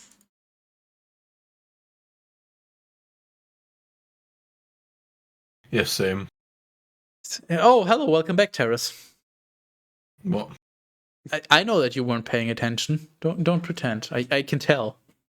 I got my eyes on the class. I know one of you is paying very close attention, and the other one is not paying any attention whatsoever. Yes. Well, if you don't know if I'm paying attention, then just say one of the drinking phrases and watch me drink. That's different. That's a Pavlovian response. Judges 15. And the Lord said to Moses. I literally just drank. Judges 15. Then, after some time, when the days of wheat harvest were near, Samson arrived, intending to visit his wife, and he brought her a kid from the goats. And when he wanted to enter to her bedroom, as usual, her daddy prohibited him, saying, I thought that you would hate her, and therefore I gave her to your friend. But she has a sister who is younger and more beautiful than she is, and she may be a wife for you instead of her. Wait, so he lost the bet, and then her father gave her to another man. So she didn't cheat on him. She just her father just decided, you know what? I'm going to give her to someone else. Even though he kept his word. He just got fucked over so hard. And then he went to her bedroom, or tried to go to her bedroom, but the daddy was like, I thought you hate her because and so I gave her to someone else because she spoiled it. Like, they're making so many assumptions about him. He's being such a good-hearted, kind person, and they're just assuming, he hates us all anyway, whatever, just... What Brilliant. the fuck? And Samson answered him, From this day there shall be no guilt for me against Philistines, for I will do harm to you all. From this day there shall be no guilt for me against Philistines, for I will do harm to you all. So basically saying, fuck not just them in particular, but everyone. I think this means I will fuck you over big time, but I'm innocent because you fucked me over first, so this is just... I'm just getting my revenge, and then we're even. I think that's what he's trying to say. And he went out and caught 300 foxes.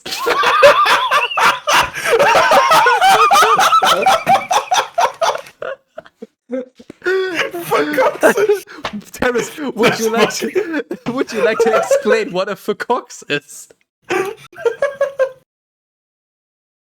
I'll just send them a screenshot of some of the things we've replaced, and then he can. Or do that. Yeah. Then you And then he can figure out. The one thing I'm getting at is that someone basically said, I'm not racist, I'm killing everyone. Samson is not racist. He's just a cuckold. There you go, Doctor. Here's most of, not all, but most of the things that we've find in their place on.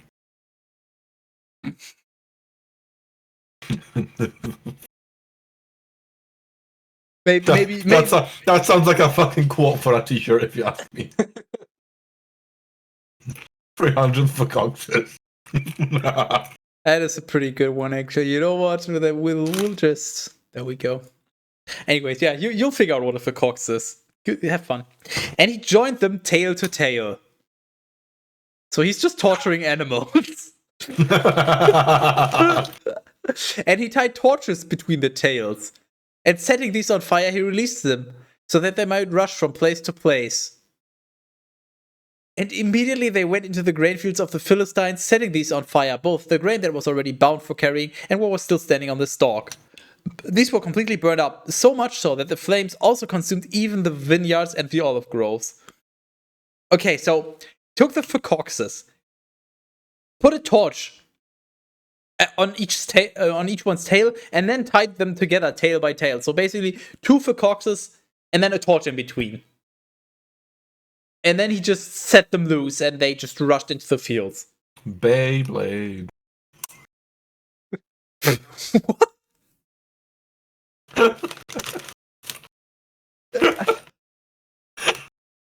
Yes.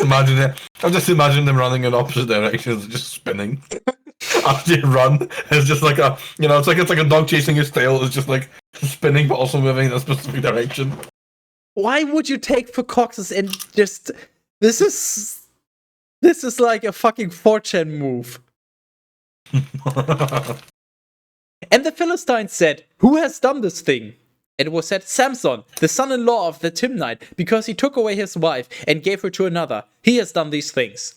And the Philistines went up and burned the woman as well as her daddy. Reasonable. Yes. And Samson said to them, Even though you have done this, I will still fulfill vengeance against you, and then I will be quieted. So basically, yeah, you burned my wife, who I don't care about, and her father, who I don't care about, but I will continue my vengeance until I'm satisfied. Yeah. Duh? And he struck That's them with not a enough. tremendous slaughter, so much so that out of astonishment they laid the calf of the leg upon the thigh. Take your time. They laid the calf of the leg upon the thigh. Translate, Teras? Yes. The calf of the leg. Yeah. What does that mean? Yeah. It's just a leg-shaped calf. What the fuck? And descending, he lived in a cave at the rock of Etam. And so the Philistines, ascending into the land of Judah, made camp at the place which was later called Lehi, that is, the jawbone, where their army spread out.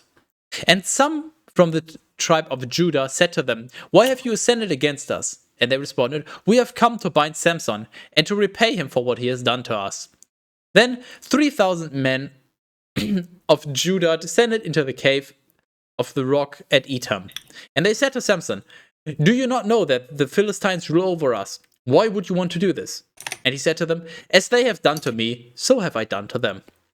And they said to him, "We have come to bind you and to deliver you into the hands of the Philistines." And Samson said to them, "Swear and promise to me that you will not kill me."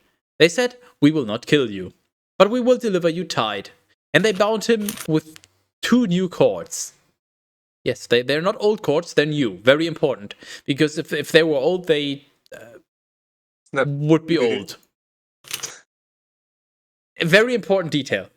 I'm sure that will come into play later. And they took him from the rock at Etam. Etam, but I hardly know him. And when he had arrived at the place of the jawbone, and the Philistines, shouting aloud, had met him, the spirit of the Lord rushed upon him. And just as flax is usually consumed by a hint of fire, so were the ties which he was bound and broken. So were the ties with which he was bound broken and released. Why does it matter that they were new then, if he just breaks free anyways? And finding a jawbone which was laying there, that is the jawbone of a donkey, snatching it up, he put to death, with 1 F, 1,000 men with it. Ah, yes, of course. A singular person just grabs a fucking jaw and kills 1,000 men with it. That sounds like John Wick killing 2 persons with one. What the fuck? And he said, "With the jawbone of a donkey, with the jaw of the colt of a donkey, I have destroyed them, and I have struck down 1,000 men." And when he had completed these words, singing, "With the jawbone of a donkey, with the jaw of the colt of a donkey, I have destroyed them, I have struck down 1,000 men." And when he had completed these words, singing, he threw the jawbone from his hand. And he called the name of that place Ramath Lehi, which is translated as the elevation of the jawbone. What a jaw-dropping name. And being very thirsty, he cried out to the Lord, and he said, "You have given to the hand of your servant this very great salvation and victory. But see that I am dying of thirst, and so will I fall into the hands of the uncircumcised."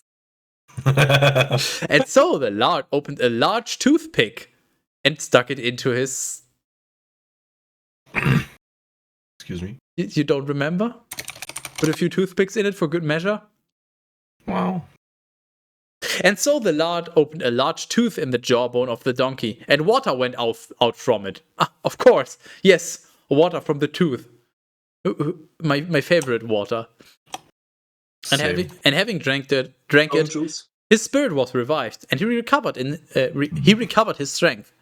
For this reason, the name of that place was called the spring called forth from the jawbone, even to the present day. And he judged Israel in the days of the Philistine for 20 years. What the fuck? Bless you. Calf is the back of muscly protrusion of the tower of the lower leg. Wait, what?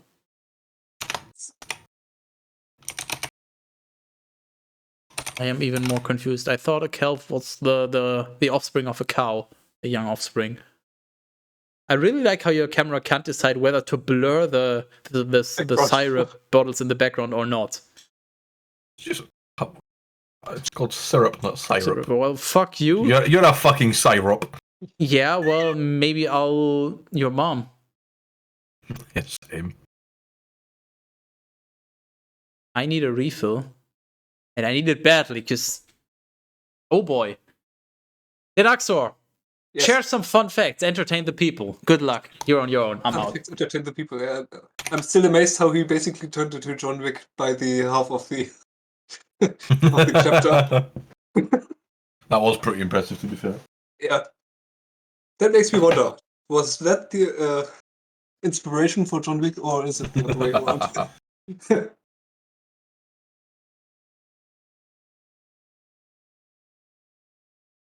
Basically a little bit of overkill as well on some side, but who cares? Yeah, basically I got cut by my wife, now I'm gonna murder 300,000 people. Yeah, that's quite impressive, if you ask me. I need a refill as well. Well, I'm gonna go taking a very angry piss then. Whilst So we're just gonna leave the stream empty? What the fuck? yeah, fuck it. Nice.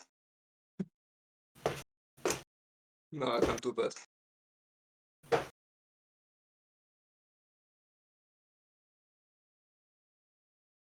I could say some unpleasant word while Stratus is gone, but not gonna do that as well. I can play guitar. That's able to be heard. I don't know. Let's see. Nope.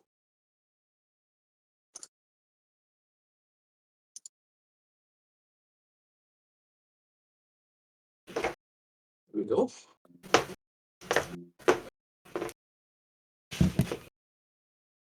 That's okay, guys. I'm back. Oh shit! He's got an instrument. Watch out!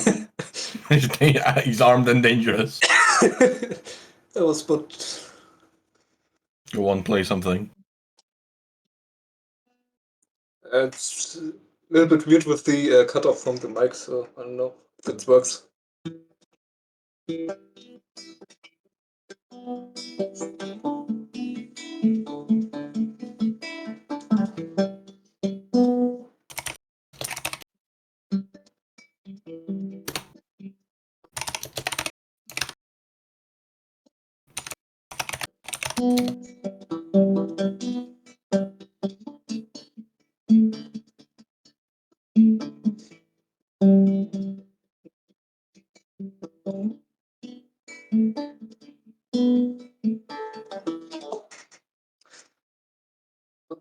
I don't know. Oh no, he's back. I have Someone's returned. back. I like what I see when I look at my chat. First time chat from Thirsty and Moist. I mean, that is one hell of a name. Yeah, that is. You know what? That name, sure. Ezekiel 2320. You know what? Spoiler alert! Spoiler alert! So if you don't want to be spoiled, don't listen. Hold on, where is it? Well, sure, we'll just take whatever version. Okay, spoiler. There she lusted after her lovers, whose genitals were like those of donkeys and whose emission was like that of horse.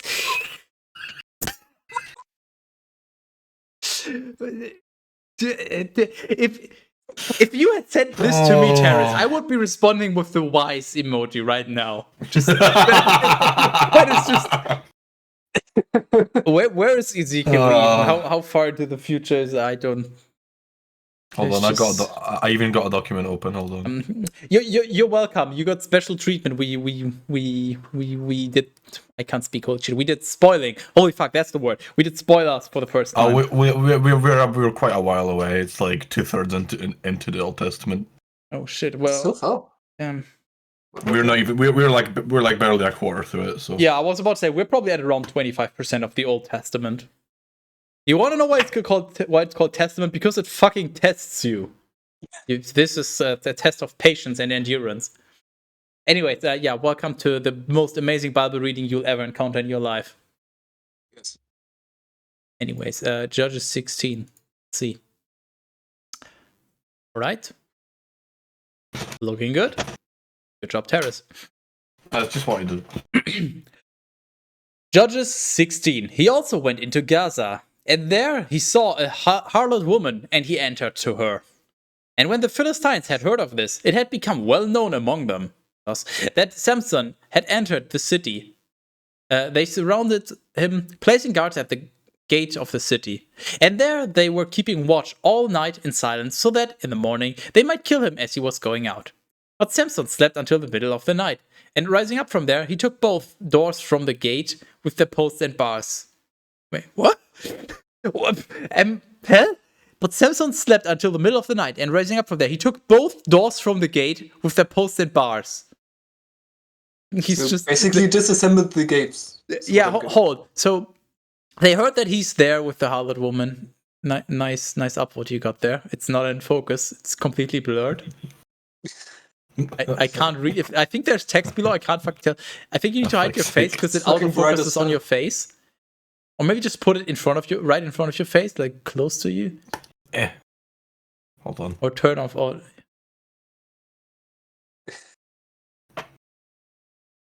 Ah, yes. Okay, I understand. I looked over and on Discord. It makes no sense on Discord, but I get it now.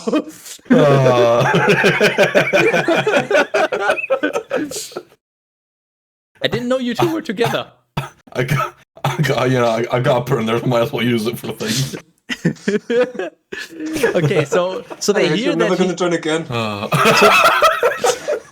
so they hear that he's there and he's having sex with a prostitute, or the equivalent of it, whatever. And then they're like, all right, we'll surround the city and we'll put guards at the gate, and then we'll just wait. And in the morning, we'll just kill him when he leaves. But he's sleeping until the middle of the night and then gets up. And he just takes both doors from the gate. And they don't notice that he's just there disassembling the literal gate they're guarding. Just, what the fuck? Fuck it, that's some MacGyver level shit. It's not like he's not just taking the doors with their posts and bars. So he's just disassembling the entire gate. He's literally fucking going for it. Yeah, and laying them upon his shoulders. How small of a gate is this? With their posts and bars. Maybe he's just very strong. I'm just imagining, like, he just takes the gate and put it on his shoulders, and then he just walks out of the city. Don't mind me, I'm just a gate. Nothing to see here. Like Nothing to see here. Like fucking Solid Snake in a cardboard box just walking out. Nope, I'm a gate. Don't look. What is this? And laying them on his shoulders, he carried them to the top of the hill that looks toward Hebron. And how does he get out of the city? He just went fucking Solid Snake on them. What gate?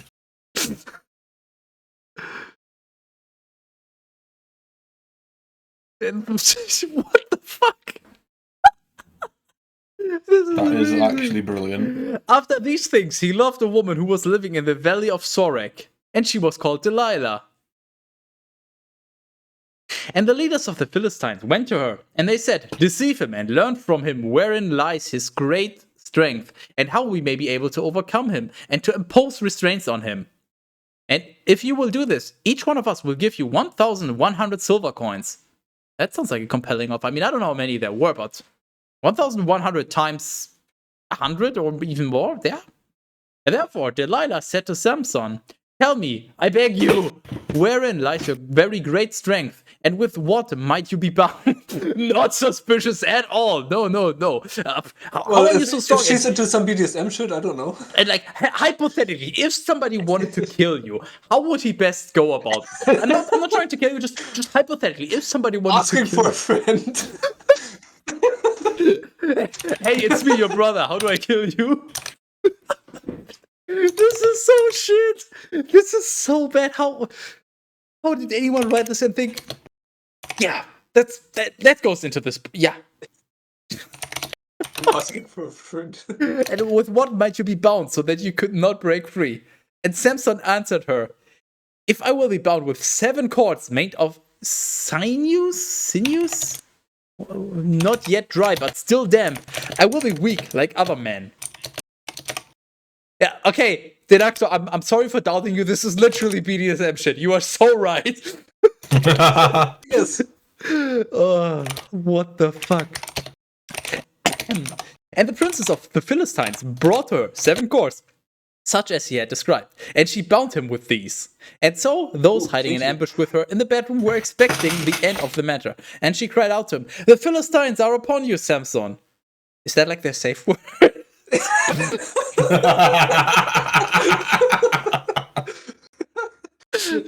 And he broke the cords as one would break a thread of flax, twisted for cutting and singed by fire. Kinky. And so it was not known wherein lay his strength. And Delilah said to him, "Behold, you have mocked me, and you have spoken of falsehood. But at Leastonian now, tell me with what you may be bound." And he answered her, "If I will be bound with new cords which have never been used, I will be weak like other men, and like other men." Again, Delilah tied him with these, and she cried out, "The Philistines are upon you, Samson." Is it basically just right after he just did it? She's like, there was "I nothing didn't there?" try to deceive you, but if somebody were to tie you down so the Philistines could kill you, how would I go about doing this?" And then he's like, "Well, if you do this," and then she's like, "The Philistines are upon you." What the fuck? Oh, So basically, the safe word is "the Philistines are upon you, Samson." Okay, I get it. what the fuck? Again, and she cried, "The Philistines are upon you, Samson." For an ambush had been prepared in the bedroom, but he broke the bindings like the filaments of a web. And Delilah spoke to him again, "How long will you deceive me and tell me falsehoods? Reveal me what you ought to be bound. With what you ought to be bound." And Samson responded to her, "If you weave the 7 locks of my head with a loom, and if you tie these around a spike and fix it to the ground, I will be weak." Dude, he's into some kinky shit. It's better than 50 Shades of Grey. And when Delilah had done this, she said to him, "The Philistines are upon you, Samson." And arising from sleep, he withdrew the spike with the hairs and the weaving. And Delilah said to him, "How can you say that you love me when your soul is not with me? You have lied to me on 3 occasions, and you are not willing to reveal wherein lies your very great strength." And when she had been very troublesome to him, and over many days had continually stayed nearby, giving him no time to rest, his soul was faint, and he was weary, even unto death with one F. What? What? Okay, let me just recap. Am I understanding this correctly? She asked him, "What's your weakness?" He's like, "Okay, tie me down like this." And then she's like, "Oh no, you're being attacked." And then he just breaks free. And then she's like, "You lied to me. Now tell me, what's your real weakness?" He tells her again. Same thing happens. He breaks free. And then the same thing happens again. And then after the 3rd time, she just asks him again, what's your strength? What's your weakness? And how do you get your strength? He doesn't respond. And he didn't have enough sleep the past few nights, so he just dies. What the fuck? This is so... Thanks, Michael. Very cool. Maybe. Thanks, Teras. You're welcome. I hope you actually added this permanently. I enjoy. This is... So he just breaks free effortlessly, and then he breaks free again, and then he breaks free again, and then he just dies of lack of sleep. Because even he's being awoken, so he had some sleep. It's not like he had no sleep, he had some sleep, but he's so weak that he just dies. Wonderful. Then, disclosing the truth of the matter, he said to her, "Iron has never been drawn across my head, for I am a Nazarite." So, I just realized I misread this the entire time. Holy shit! For I am a Nazi-rite. That is, I have been consecrated to my...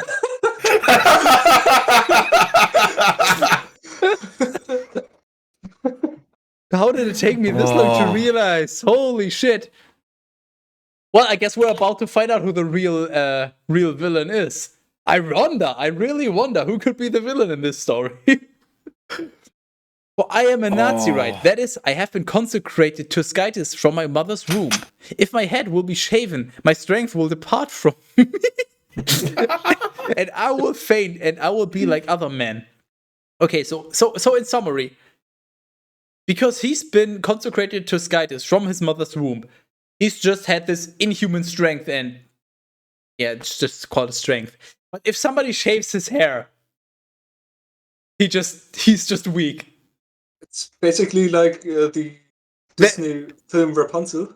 That is the most cringe kryptonite I've ever heard of. In fact, I will put that as a comment right here. That is the most cringe. How do you? I think it's with a K. Kryptonite I've ever heard of.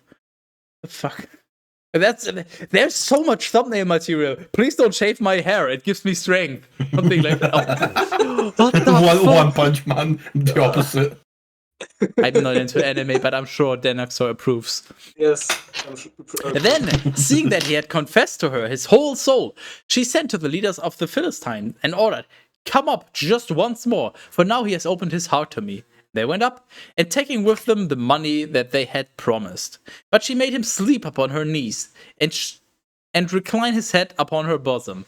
And she called a barber, and he shaved his 7 locks of hair. He only had 7 locks of hair? Oddly fucking specific. And she began to push him away, and to repel him from herself. For immediately his strength departed from him. And she said, "The Philistines are upon you, Samson!" And awakening from his sleep, he said in his mind, "I will break away and shake myself free, just as I did before." For he did not know that the Lord had withdrawn from him. When the Philistines had seized him, they immediately plucked out his eyes.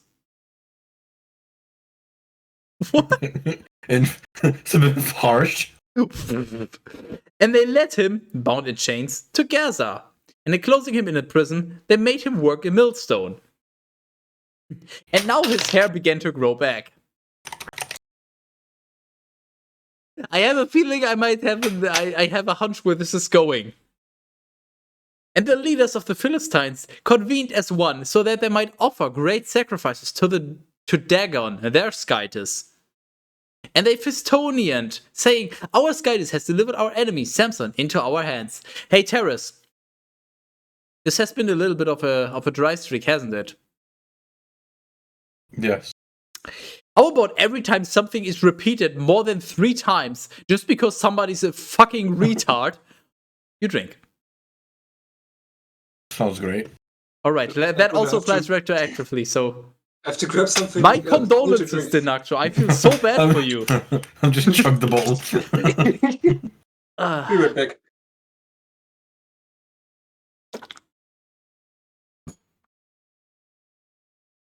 Just among the two of us, Teras, I'm still upset that our guest ditched us. I'm so happy that Denaxor is on for this session, because this session is fucking juicy. I'm hoping that he gets a real good picture and he's more willing to come back in the future. Because he's one of the... I'm gonna say, subjectively, he's one of the better guests. He's paying attention. He's commenting. I like him. Can we keep him? Only if you feed them. Oh, trust me, I'll feed him. Yeah, well, anyways, just like I was just about to say, like, how can you be this dumb? And then I realized the Bible is written for idiots, but back then everybody was an idiot. So everybody, imagine you with your current brain, like with your intellect or lack thereof, rather, I guess in your case, you could go back to Bible times. I guess they're just not used to liars. That's really it. They just don't know what a liar is. Like, you could just go there and be like, "The Lord has spoken to me. You have to kill yourself, or he will burn you and you'll die." And then everybody will just... "The Lord has spoken. You have to give me all of your money." Yeah, exactly. Like, and they would be like, "Oh, he's the chosen one. Quick, go to my vault and get the money." And then, because you didn't phrase it correctly, everybody just throws their money at you and you just die from... Like the equivalent of being stoned. You just get money to death. Money. You get shackled. What did I miss? Nothing. We were just talking shit about you and how terrible of a guest you are. Wow. Figures. Please do not check the vault, for this is entirely accurate and I would not lie. For this is a Christian Minecraft server. Well, you're right about one thing. This question, yes. Okay, all right, and then the Phistonian, our Lord, has delivered our enemy Samson into our hands. Yay! Then, too, the people, seeing this, praised their Skytis, and they said the same. Our Skytis has delivered our adversary into our hands. The one who destroyed our land, who killed very many. And rejoicing in their celebration, having now taken food, they instructed that Samson be called and that he be mocked before them. And having been brought from prison, he was mocked before them. Wow, who could have seen that one coming? And they caused him to stand between two pillars. And he said to the boy who was guiding his steps, "Permit me to touch the pillars which support the entire house, and to lean against them, so that I may rest a little. And I will totally not tip them over and destroy the entire house." Oh my fucking god. Like, how? Permit me to touch these pillars which support the entire house. That's not suspicious at all. No. One thing that I said to Teras while you were gone is like, the Bible is written for idiots, but back then everybody was an idiot. Like, if you were to go back in time right now to Bible times, you could just lie to them. I guess they're just exposed to the concept of lies. You could just be like, "I spoke to the Lord. You need to give me all your money, for he said that I am your new leader." And they would just be like, "The Lord spoke to him." There's literally a movie about a similar concept of the fucking. I don't know if you've watched it. I don't know, The First Lie or something. I don't know. It's called something weird. I don't know. Doesn't ring a bell. I know that there's a. Oh wait, no. It's a movie where the concept of a lie doesn't exist. Oh yeah, and only one person knows, and he just rules the world basically. Yeah. I heard about it. Yeah, well, he tries to make his mother on their deathbed feel better by telling her a bunch of lies, and then everyone else just goes like, "Ah, yes, he is the chosen one," and they all start worshipping him. Okay. You know and what? asking him like questions of what happens after death. Fuck. Okay. You know what we really need is a watch party for biblically accurate things. Just every other Bible reading is just cancelled and replaced with Bible media, I guess. Now the house was. You know about the biblically accurate angels? Yes, I've seen them. They are very biblically accurate. Denaxor. Yes. I don't have a good pun. I have seen them. Get it? Now the house was full of men and women, and all the leaders of the Philistines were there, as well as about 3,000 persons of both sexes on the roof and in the upper level of the house, who were watching Samson being mocked. Then, calling upon the Lord, he said, "O Lord Skytis, remember me and restore me now my former strength, O my Skytis, so that I may avenge myself against my enemies, and so that I may receive one vengeance for the deprivation of my 2 eyes." And taking hold of both the pillars on which the house rested, and holding one with the right hand and the other one with his left, he said, "May my life die with the Philistines." And when he had shaken the pillars strongly, the house fell upon all the leaders and the rest of the multitude who were there, and he killed many more in his death, with one F, than he had killed before in his life.